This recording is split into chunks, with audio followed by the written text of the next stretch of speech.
Fan hali tushuntira olmagan qobiliyatlarga ega hayvonlar mavjud. Ularning ayrim imkoniyatlari hanuz sirligicha qolmoqda.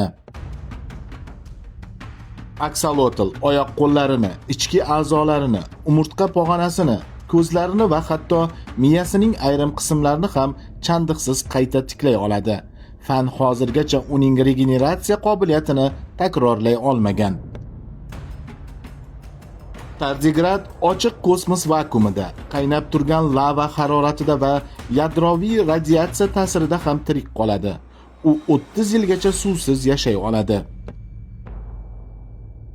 Elektr Uger o'ziga zarar yetkazmasdan 600 voltgacha elektr toki ishlab chiqaradi. Bunday imkoniyatni birorta ham sun'iy texnologiya takrorlay olmagan. Pistolet krevetka panjasini chaqmoqdek yopib, harorati quyosh yuzasidan yuqori bo'lgan pufakcha hosil qiladi. Bu jarayonda plazma paydo bo'ladi. O'rdak burun ultra binafsha nurda neon rangda yorishadi va tumshug'i bilan elektr impulslarni sezadi.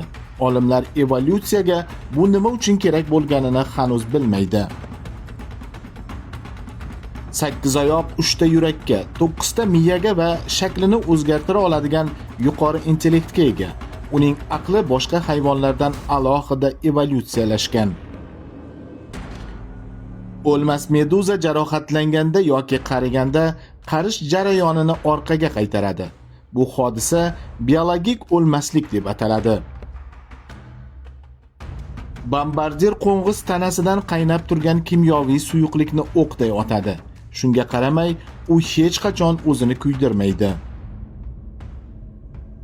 5 tebratar krevetka inson tasavvur qila olmaydigan ranglarni ko'ra oladi.